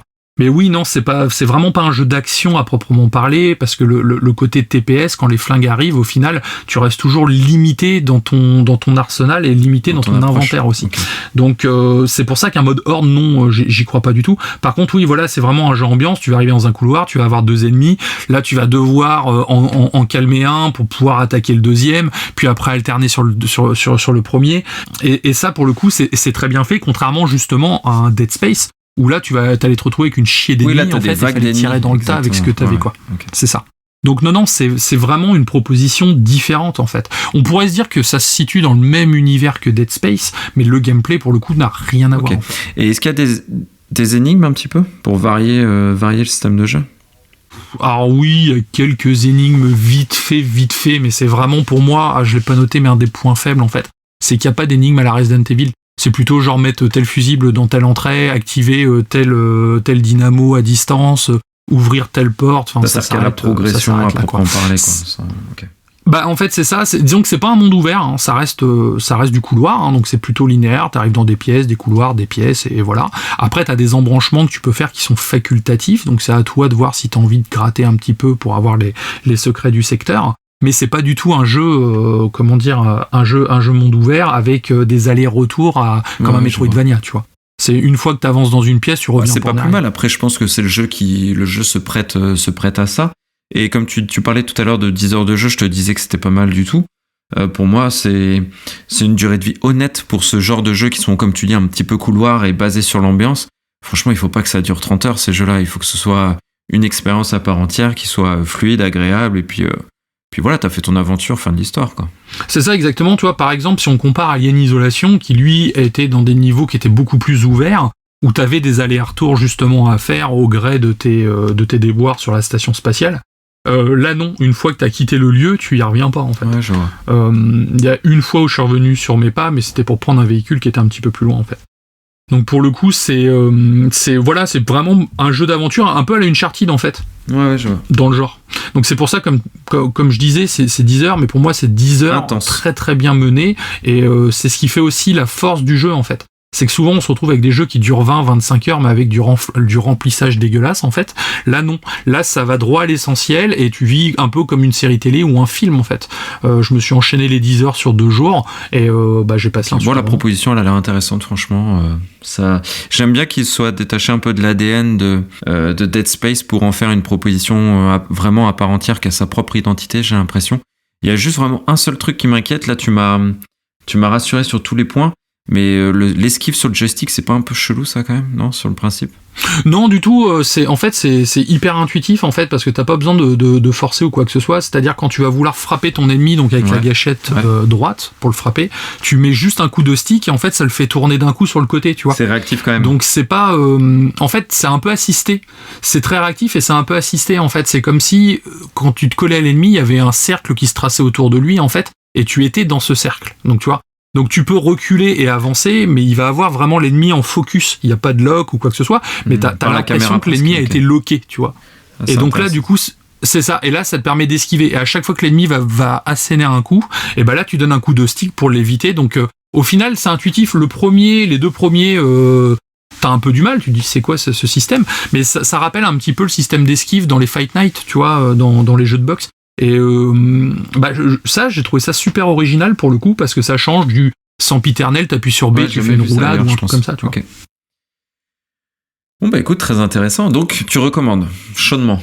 Alors je recommande chaudement pour les fans de survival, bien sûr. Si en plus vous aimez tout ce qui est film qui se passe dans l'espace ou sur d'autres planètes type SF, c'est vraiment très cool aussi parce que même si l'essentiel du jeu se passe dans la prison ou sur l'extérieur de la prison, on voit dans des cinématiques un petit peu l'extérieur en fait dans un univers un petit peu plus foisonnant. Et c'est vrai que ça peut appeler à une suite, quelque chose de peut-être plus vaste en fait. Là c'est vrai que c'est très limité dans le sens où le scénario se concentre sur l'essentiel. Au-delà de l'habillage et le skin qui ressemble à Dead Space, donc inventaire minimaliste, il n'y a rien à l'écran à part la barre qu'il a dans le cou, le jeu reste quand même très différent en fait. Donc le comparer, oui, mais non en fait. C'est pas pour moi c'est deux styles de jeu différents. Il y en a un qui est vraiment plus porté sur l'action, surtout sur Dead Space 2 et 3 parce que le premier était moins action, mais vraiment le gameplay de combat est tellement différent. Dans Dead Space, on a aussi plus d'aller-retour à faire dans le Ishimura. On va également avoir plus d'énigmes. C'est vraiment pas le même style de jeu en fait pour moi. Écoute, très bien. Merci pour ce test. On va passer sur le test de Tactics Ogre, donc exercice un peu compliqué. Est-ce que tu vois un petit peu c'est quoi Tactics Ogre? J'en ai pas mal parlé et je pense que je t'ai un peu rabâché les oreilles avec ça. Tu vois un petit peu le délire ou pas? Alors, tu m'en as beaucoup parlé et je me souviens à une époque tu m'en avais montré un. Alors je sais plus si c'était sur Game Boy Advance ou sur PSP. Exactement, excellente mémoire, bravo. C'était sur PSP parce que le jeu en fait il date déjà de 1995 sur Super NES. Il a connu une version Saturn et PlayStation du même jeu et il a bénéficié d'un portage avec quelques petites améliorations sur PSP. Mais en gros, qu'est-ce que c'est? En fait, c'est le deuxième volet d'une saga, le l'Ogre Battle, qui, aux commandes, il y a Yasumi Mitsuno, donc qui est très très connu dans ce style de jeu. Il a fait Vagrant Story, par exemple, qui est je pense, un de ces deux monuments phares de Square Enix, et FF Tactics. Donc vraiment, c'est un grand nom du RPG et du tactique RPG. Et donc, personne qui a une grande influence chez Square Enix, parce que même des personnes de son équipe ont un petit peu percé, comme le gars au Cara Design qui a travaillé sur FF14. Enfin, vraiment, il s'est fait un nom, ce développeur, et il a créé presque un genre à part entière. En tout cas, il a donné une vraie identité sur le tactique RPG. Donc c'est pour ça que, en fait, Tactics Ogre, je vais l'aborder comme pas forcément comme un test, mais plutôt je vais vous expliquer pourquoi ce jeu est un monument du tactique RPG. Je vais vous expliquer ce qu'est ce style de jeu et pourquoi vraiment. C'est parce que c'est un jeu qui a plus de 20 ans et c'est compliqué pour moi de vous en faire un test, sachant que voilà, c'est unanimement un chef-d'œuvre. Moi, évidemment, je l'adore. Donc je vais vous donner les raisons de l'engouement autour de ce jeu et je vais vous dire qu'est-ce que rajoute le Reborn à ce jeu, parce que finalement, c'est une réédition, un remaster, mais ils ont apporté quelques petites modifications, enfin pas quelques petites, énormément de modifications que je vais vous décrire. Le tactique RPG, qu'est-ce que c'est ? En gros, il faut imaginer ça comme un jeu d'échecs. On est sur un damier, on a des unités qui agissent de façon différente. Donc on a les archers qui tapent à distance, on a les guerriers qui font des dégâts, on a les tanks qui tankent. Enfin bref, il y a des magiciens, il y a des unités volantes qui se déplacent beaucoup. Enfin bref, il faut imaginer vraiment un jeu d'échecs avec, comme je l'ai dit, chaque unité qui a des spécificités et on va les jouer par ordre d'initiative. Donc nos adversaires vont jouer en même temps que nous, enfin pas strictement en même temps, c'est juste qu'une unité se déplace après une autre. Simplement, on fait pas toute notre équipe d'un coup, on fait un personnage, après c'est le personnage qui a le plus d'initiative qui joue, ça peut être un personnage allié comme ennemi, etc., etc., etc. Avec donc une dimension décor qui est très important. Le positionnement et les décors, parce que c'est parfois en milieu urbain ou dans la nature, donc pour tirer à l'arc, si on a une maison devant soi, c'est compliqué. Donc, il faut vraiment voir ça comme un jeu d'échecs où on tient compte de l'environnement et des capacités de nos unités. Est-ce que jusque-là, j'ai été clair, tu penses, Kira ? Oui, pour moi, c'est très clair et ça a l'air bien rodé. C'est très bien rodé, tu as utilisé le bon terme, c'est de l'horlogerie, ces jeux-là. Et comme exemple, on a Fire Emblem qu'on connaît. Fire Emblem qui a instauré une mécanique que Tactics Ogre a repris aussi. Il y a FF Tactics, Final Fantasy Tactics, qui est un des plus connus. On a Persona, on a XCOM, tu vois, XCOM et du Tactical RPG. Oui. On a Disgaea et on a aussi plus récemment Triangle Strategy, qui a fait pas mal parler de lui sur Switch récemment, qui est assez apprécié des joueurs. Et donc Triangle Strategy, c'est clairement assumé par les développeurs que c'est un hommage énorme à Tactics Ogre. Donc les personnes qui ont aimé Triangle Strategy vont aimer forcément Tactics Ogre. Et en termes d'histoire, donc en fait on est dans l'histoire, la cinématique de début, c'est un monde qui est en paix, et le roi garant de cette paix qui unifie un peu les peuples, il est mort. Donc il y a trois factions qui se dégagent et qui vont commencer à essayer d'occuper le territoire et prendre l'ascendant sur les autres. Donc on a les Bakram qui sont le peuple le plus puissant, qui sont au nord du continent. On a à l'ouest les Galgastanis qui sont un peuple un peu plus riche, un peu plus hautain dans la façon dont ils abordent les choses. Et au sud, les Wallister que l'on va jouer, qui est la faction la plus faible. Et on joue donc Denam, un Wallister, qui souhaite construire la paix sur ce continent et qui souhaite en même temps se venger de la mort de ses parents qui ont été tués par une faction des Bakram, donc l'unité, le peuple le plus puissant du continent. D'accord. Je m'arrête là pour raconter l'histoire, parce que, en fait, l'histoire est très riche, elle est assez dense. Donc pourquoi ce jeu est un monument du tactical RPG ? Déjà, tu l'as dit, en fait, tu l'as compris très très vite, c'est de l'horlogerie fine, c'est aux petits oignons en termes de gameplay, en termes d'approche, en termes de stratégie, en termes de bataille. Absolument rien n'est laissé au hasard. C'est-à-dire qu'il faut préparer ces batailles avant. Il faut s'assurer que nos unités aient le bon stuff, il faut passer en magasin, acheter les bonnes armures, s'assurer que nos personnages entre eux se complètent bien. Enfin bref, nous sommes vraiment, le jeu met le joueur dans une position de stratège. Tu vois ? Et ça, c'est ce qu'on attend finalement d'un tactical RPG. Carrément. Et ça, donc Tacticos le fait, et il le fait extrêmement bien. Il n'y a quasiment aucun défaut en termes de gameplay, en termes de game design, en termes d'approche. L'histoire, donc j'en parlais, elle est absolument incroyable. Et Tactics Ogre a instauré les histoires à embranchement, mais vraiment des embranchements très différents.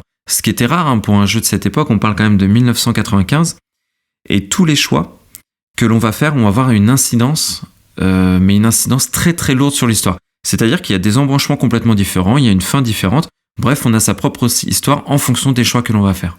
Tu vois ce que je veux dire ? Ouais, je vois carrément, ouais. Et c'est bien, c'est qu'il y a un côté, du coup, narratif qui est peut-être plus présent. Et en fait, s'il faut se dire que, et c'est ça, je pense que tu vas apprécier cette partie du scénario, enfin cette partie du game design, c'est qu'aucun choix n'est tout blanc ou tout noir. Il n'y a pas de bon choix, en fait. Il n'y a pas de bonne fin. Il n'y a pas de bon... On est en temps de guerre. On est en temps de guerre où il y a des massacres de masse, il y a des factions qui trahissent les autres, il y a même dans son propre camp des personnes qui nous trahissent. Et en fait, à ça, le personnage, qui est, encore une fois, je l'ai dit, un personnage lambda, doit prendre des choix moraux qui nous semblent être les mieux, mais on est encore une fois en temps de guerre. Donc, c'est absolument pas manichéen. On a voilà, des choix à faire qui sont parfois très durs. Est-ce qu'on enrôle de force des gens ou est-ce qu'au contraire, comme ils sont mutinés, on doit les tuer ?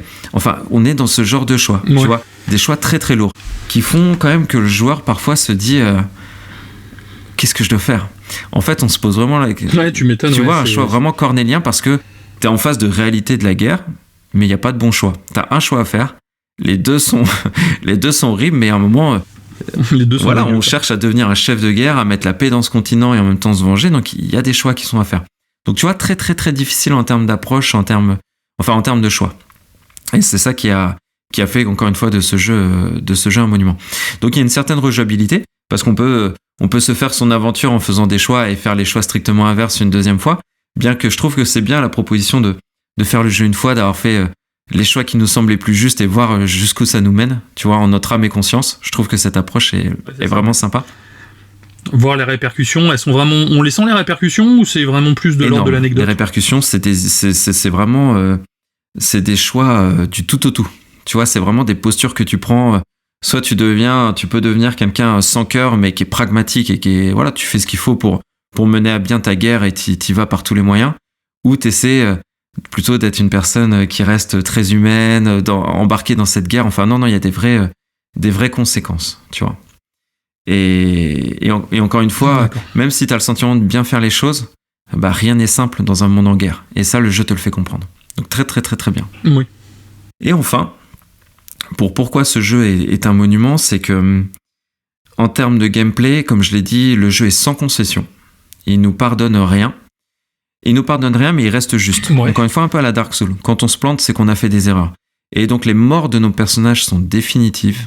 Donc, quand on a un personnage qui meurt, il meurt un peu à la XCOM ou à la Fire Emblem. Avec, quand même, la possibilité, on a un petit parachute qui permet de revenir quelques actions en arrière. Parce que c'est vraiment un jeu d'échecs, comme je l'ai dit. D'accord. Donc, le jeu nous permet de revenir un petit peu en arrière, de ne pas être trop punitif. Donc, là où j'ai pu faire peur un petit peu en disant que c'est exigeant, le jeu prévoit quand même que si on se prépare bien, ça va bien se passer. Si on fait quelques petites erreurs, tu vois, on peut revenir un petit peu en arrière. Donc c'est exigeant mais jamais punitif. Et ça, je pense que c'est un bon équilibre, tu vois, pour un jeu qui reste quand même un jeu de tactique. Un jeu de tactique, quand tu y joues, tu sais que tu dois quand même faire travailler un petit peu tes méninges. Mais jamais le jeu te punit, tu vois, pour te punir. Et enfin, tu vois, en termes de game design, vraiment pour finir sur la partie gameplay, ce qui est intéressant, c'est quand tu mènes une bataille, on n'est pas là simplement pour vider une map. On peut mettre en place des stratégies juste pour aller atteindre le chef de l'escouade en face. Et si on le dézingue, la bataille s'arrête, les autres ennemis capitulent. Et si on va chercher juste le boss, ça peut suffire. Et parfois, c'est même nécessaire parce qu'on est en sous-nombre, etc. Et dans cette histoire assez dense, parce qu'il y a des embranchements, ils ont fait quelque chose qui était génial, qu'on appelle les chroniques de Warren. Donc on a à tout moment la possibilité de retrouver les embranchements qu'on a fait avec tous les fils conducteurs et les principaux choix et les principaux événements de l'histoire. Ce qui fait que, là j'ai laissé tomber le jeu pendant une semaine, je vais le reprendre, je sais parfaitement où j'en suis. Tu vois, tu peux relire parfaitement les événements les plus marquants que tu as eus pour jamais te perdre dans l'histoire. Et ça c'est vraiment très très bien. On est d'accord, rien à voir avec les époux Warren de Conjuring ? Alors non, ça n'a rien à voir, bien que T'imagines si vous mettez la poupée, là, comment elle s'appelait Annabelle. Annabelle qui a traumatisé des gens. Non, ça n'a rien à voir avec les chroniques de Warren. Mais en tout cas, franchement, c'est très très bien. C'est une fonctionnalité qui est vraiment cool. Qu'est-ce que rapporte cette version Reborn ? C'est ça qui est important aussi finalement. Remasterisation complète graphique. Ça reste du pixel art, ça reste de l'époque Super NES, mais ils ont retravaillé tous les pixels, ce qui fait que c'est très joli. Franchement, le design est vraiment sympa et il est assez actuel quand on aime le pixel art. Ils ont fait une réorchestration des musiques. D'accord. Donc quand je dis qu'elles sont somptueuses, elles ont été en plus réorchestrées, donc ça c'est un très beau cadeau quand même que fait Square Enix. Le jeu a été doublé entièrement en anglais ou en japonais, et en plus il y a des sous-titres en français parce que le jeu était entièrement en anglais sur PSP. Et quand je vous expliquais un petit peu l'histoire, c'est assez dense, vous l'avez vu et tu l'as bien senti. Donc quand c'était en pur anglais, c'était compliqué quand même. Donc là, sous-titres en français. Ouais, j'imagine. Ouais. Franchement, c'est encore une fois un très beau cadeau de cette édition. Et en même temps, ils ont revu toute l'interface, ce qui est quand même important. On est plus sur les standards de Super NES, donc l'interface a été entièrement refaite. Elle est plus intuitive, plus ergonomique. L'intelligence artificielle a été refaite. Le système de combat a été refait. Le système d'évolution de personnages a été refait. Enfin bref, on a l'impression d'avoir exactement le même jeu, mais ils ont tout réactualisé pour que le jeu, encore une fois, soit jamais frustrant. Parce que évidemment, quand on est sur Super NES, il y avait des contraintes qui font que même en termes d'ergonomie, c'était pas terrible.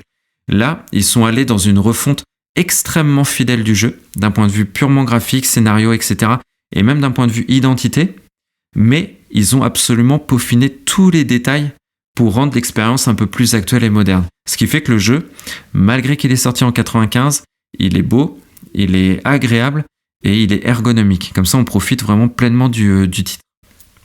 Et donc, je vais terminer là-dessus. Donc, en termes de... Je fais d'habitude le coin presse, voilà, qu'est-ce qui s'est dit. Donc, toutes les notes sont excellentes, évidemment, donc je ne vais pas vous faire la déballe de toutes les notes.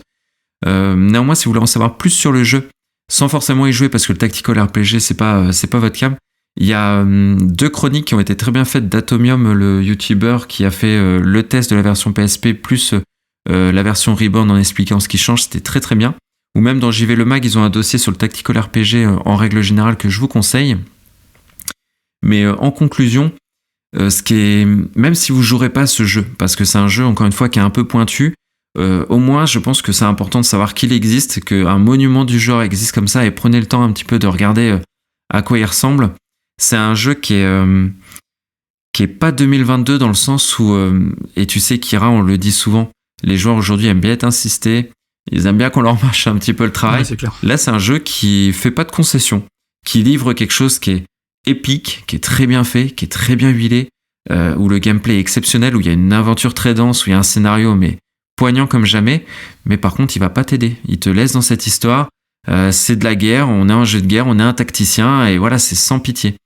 Donc, en ça, ouais. Franchement, c'est une proposition qui est à l'heure actuelle qui est vraiment exceptionnelle, qui est de l'heroic fantasy pur et dur, très épique. Je l'encourage, je le recommande. Et encore une fois, même si vous n'êtes pas aficionados du genre, regardez à quoi ça ressemble et sachez que cette œuvre fondatrice existe. En tout cas, t'as kiffé, hein, ça se sent.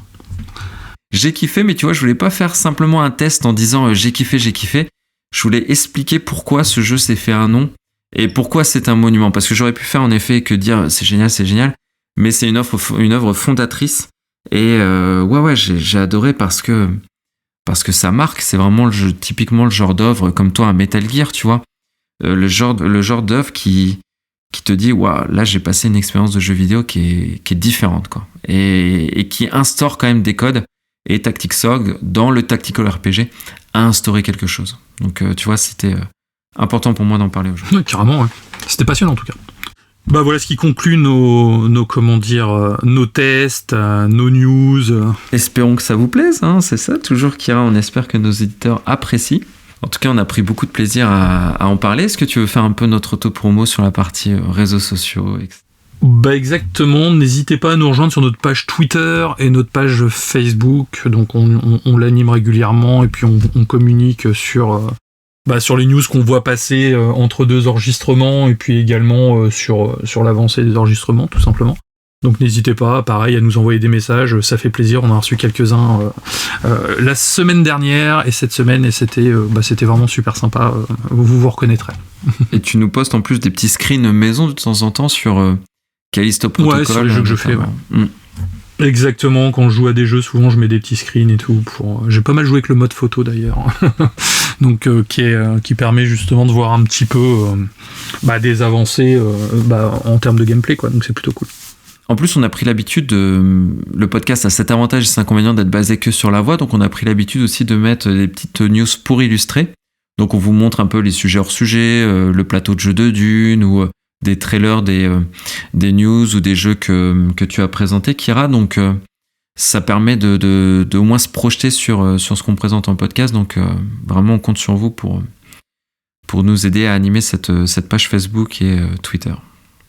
Bon, Kira, tu veux nous parler de Primal, je sais pas comment on dit, mais en tout cas quelque chose que je ne connais absolument pas. À part le jeu vidéo Primal, je crois qu'il y en avait un qui était un vieux jeu Primal, mais là on parle plus de jeux vidéo, tu veux nous parler d'autre chose, je crois.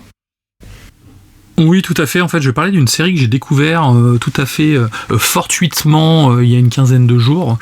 En fait, j'étais en train de naviguer dans les menus de ma box comme d'habitude, et il s'avère que j'ai eu Adult Swim en cadeau pendant 3 mois sur ma box, et du coup je regardais un petit peu leur catalogue. Et je suis tombé sur une série vraiment pour moi sortie de nulle part qui s'appelle donc Primal. On va dire Primal, c'est comme vous voulez. C'est une série de Genndy Tartakovsky en 2 saisons de 10 épisodes chacune, et qui est sortie entre 2019 et 2022. Donc la première saison est sortie en 2019 et la deuxième saison est sortie au mois de juillet de cette année. Donc c'est très très récent. Et la série, c'est 2 saisons pour avoir la série complète en fait. Mm-hmm. Au niveau du pédigré du gars, donc Tartakovsky, c'est le mec qui a fait Star Wars Clone Wars, donc pas la série en image de synthèse, mais la première série cartoon, en fait, qui était sortie à l'époque de l'épisode 3. Il a fait Samurai Jack, par exemple, et il a également réalisé les 3 films Hôtel Transylvanie, qui sont, eux, en 3D. Ce qu'il faut savoir, c'est que ces 2 premières séries, c'est de la full 2D.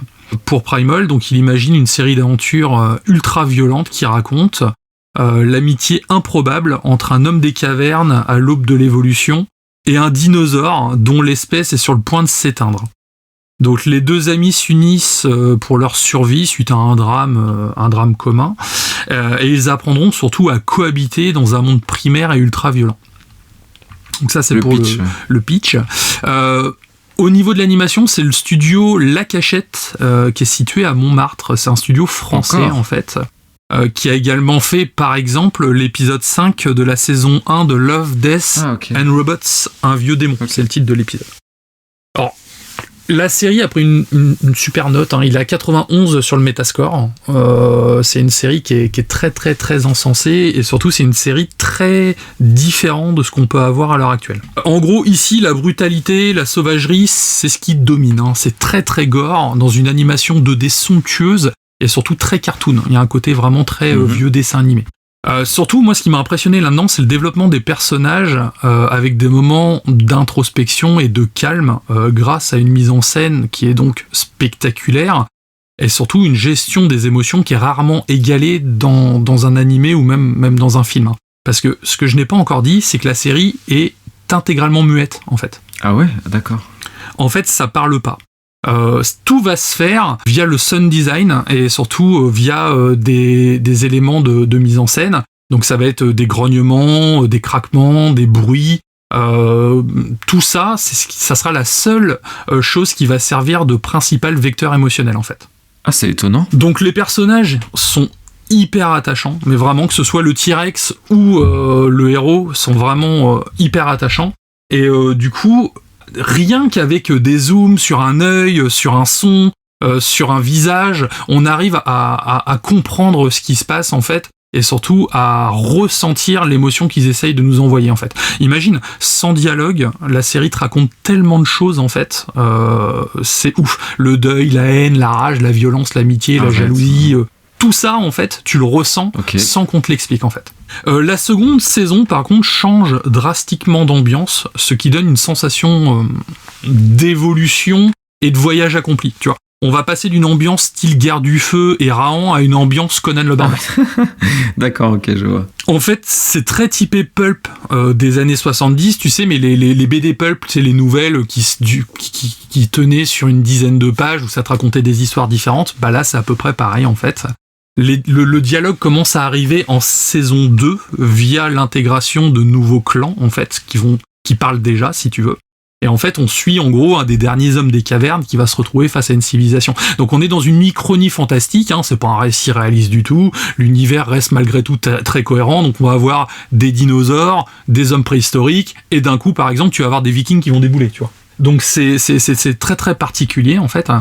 T'as une scène par exemple, mais qui est ouf. C'est en gros bon, il se passe un problème, le T-Rex est en danger, tout ce que tu veux et tout. Il y a des Vikings qui arrivent. Il arrive en mode vieux bourrin, il commence à éclater tout ce qui bouge et là il récupère une épée. Et là dans sa tête, tu vois rien qu'au regard, c'est le mec qui découvre qu'avec ça il va pouvoir faire un carnage quoi, tu vois. Et là le gars, mais ça le change, mais complètement, tu vois. C'est une putain de claque dans la gueule. Moi, je la conseille fortement. Ça change vraiment de tout ce que vous allez voir actuellement. Il n'y a pas d'explication, de surexplication. C'est vraiment... C'est viscéral en fait. Ok, ouais, c'est viscéral. C'est ça, ouais. C'est viscéral. Tu vas sentir le truc et tout. Le premier épisode, donc c'est pas du spoil, c'est dans le synopsis. Le premier épisode, tu vas voir au début donc le personnage principal qui est en train de pêcher à la lance des poissons, tu vois, tranquille et tout. Et il rentre chez lui en passant dans la forêt. Enfin, il a beaucoup de chemin à faire. Tu vas croiser des dinosaures, il va se cacher parce qu'il a peur de se faire bouffer et tout ce que tu veux. Sauf que quand il arrive chez lui, il y a 3 dinosaures qui vont bouffer sa famille devant ses yeux. Oh non, ok. Et le gars, il va se mettre à péter un câble et à vriller, tu vois. Tu sens la tristesse de ce gars-là qui a envie limite d'en finir, tu vois. Et d'un coup, il y a un déclic qui fait que la vengeance, quoi. Il va décider de partir pour aller sauver sa famille, tu vois.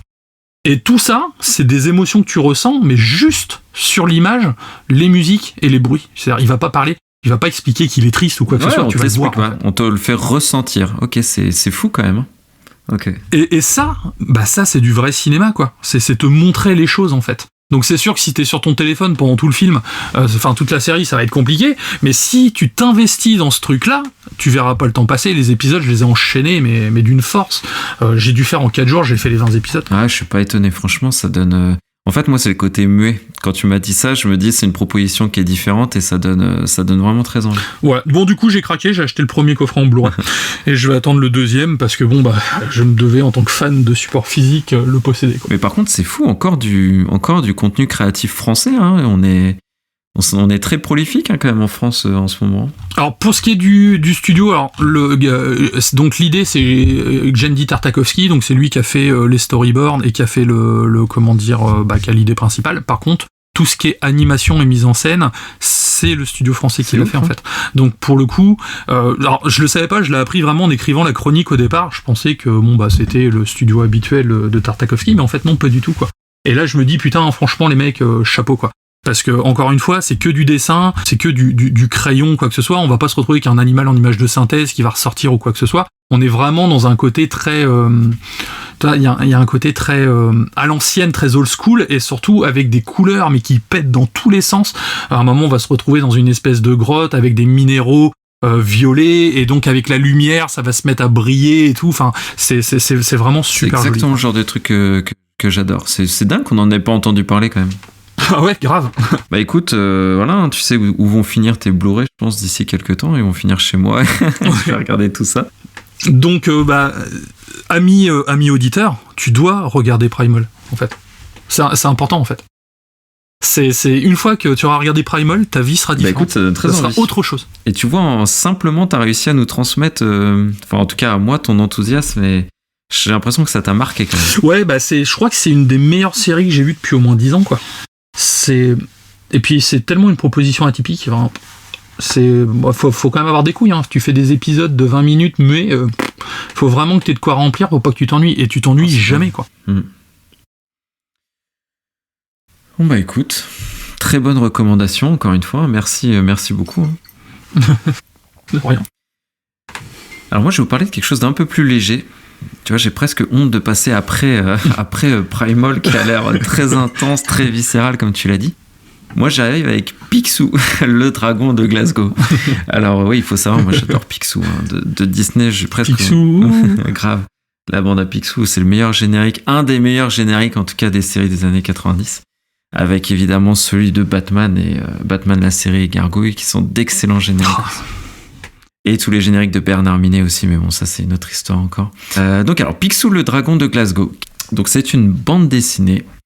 Donc pour la petite histoire, j'achetais mes mangas hebdomadaires tranquillement dans un espace culturel très connu et je tombe sur cette BD et franchement ça a été dès la pochette, elle m'a attiré tout de suite dès la jaquette, un petit coup de cœur en termes de dessin. Et donc c'est pas étonnant, au dessin on a Fabrizio Petrosi, donc un dessinateur extrêmement talentueux et habitué de Disney, ça fait plus de 20 ans je crois qu'il dessine pour Disney. Et le scénario exclusif est de Joris Chamblin, ou Joris Chamblin, je sais pas trop comment le prononcer, et si je l'ai écorché son nom, j'en suis navré. Publié le 9 novembre 2022, c'est tout neuf et c'est très bien. Mais en gros, le tonton le plus radin de Donald Land a été un enfant, figurez-vous, un jour, et c'est la jeunesse de Picsou. Donc on le découvre dans une famille modeste, mais très fière. Donc là, on a déjà un petit peu les dessins, les contours de la personnalité de Picsou. Mais en tout cas, dans une famille modeste, dans une ville modeste de Glasgow. Et on y découvre, en fait, dans cette histoire, l'amitié entre Picsou enfant et Erin, une jeune fille un peu plus huppée des quartiers riches de Glasgow, qui a comme passion le théâtre. Le théâtre étant réservé à une population plutôt aisée. Lui, Picsou, qui vient des bas-fonds, s'est quand même pris au jeu et, avec toute sa malice, participe à cette passion du théâtre.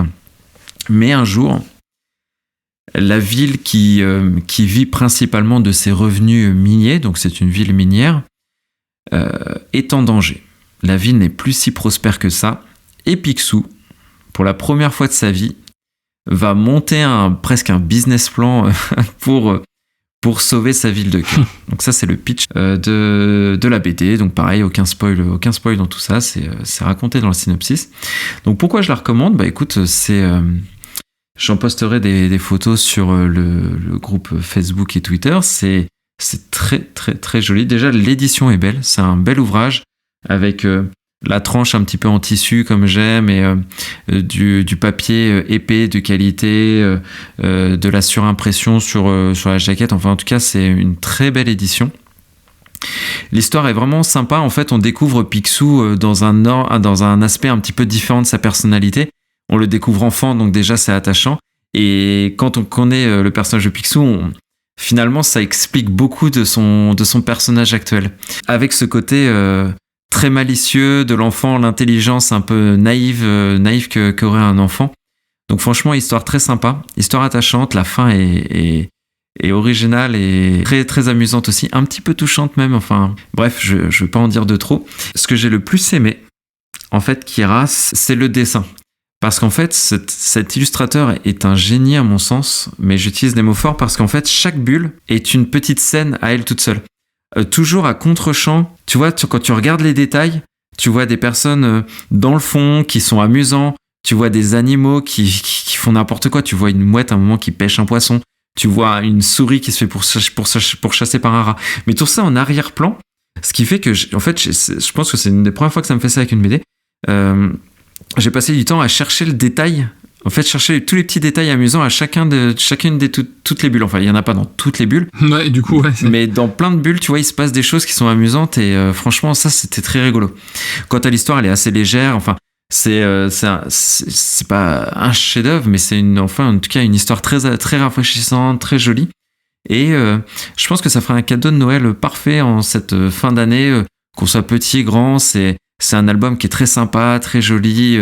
Enfin, c'est un cadeau vraiment que je recommande en tout cas pour cette fin d'année parce que j'ai pris vraiment du plaisir à lire cette BD. Bon bah écoute, ça a l'air super cool. Moi j'aime beaucoup Picsou aussi. Bah ouais, c'est un personnage qui est attachant et là découvrir sa jeunesse, tu vois. Ouais, ça change carrément. J'ai pas le souvenir dans les épisodes de la bande à Picsou qu'on voyait sa jeunesse justement. Est-ce qu'on voit comment il est devenu radin ? C'est bien ficelé. On on comprend vraiment pourquoi le personnage devient comme ça et c'est touchant, vraiment. Donc je veux pas spoiler, mais oui, on comprend plein de choses et ça fait que renforcer le côté sympa du personnage de Picsou. Ah, mais carrément. Moi aussi, j'aime beaucoup, ça me tente bien. J'aimais beaucoup le doubleur de l'époque aussi, qui nous a quittés. C'était la bonne époque, la bande à Picsou, c'était vraiment... Ouais, c'est clair. Eh ben écoute, en tout cas, t'as proposé un cadeau de Noël idéal plutôt pour un public averti. Moi, plutôt pour quelque chose de tout public. En tout cas, la Taverne du Gamer, c'est aussi des conseils pour votre liste de cadeaux de Noël si jamais vous avez si vous manquez d'idées. Surtout que ça approche. Ceci clôture notre épisode, Kira. Notre épisode 8. Exactement. Qu'est-ce qu'on peut dire à nos auditeurs pour clôturer ? Que Primal, c'est trop bien, vous devez voir Primal.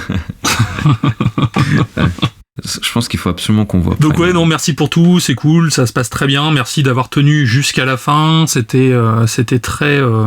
Il y avait beaucoup de choses à dire sur cette émission. Et voilà, donc surtout, si vous avez des sujets, des tests de jeux, des conseils, n'hésitez pas, on est très preneurs.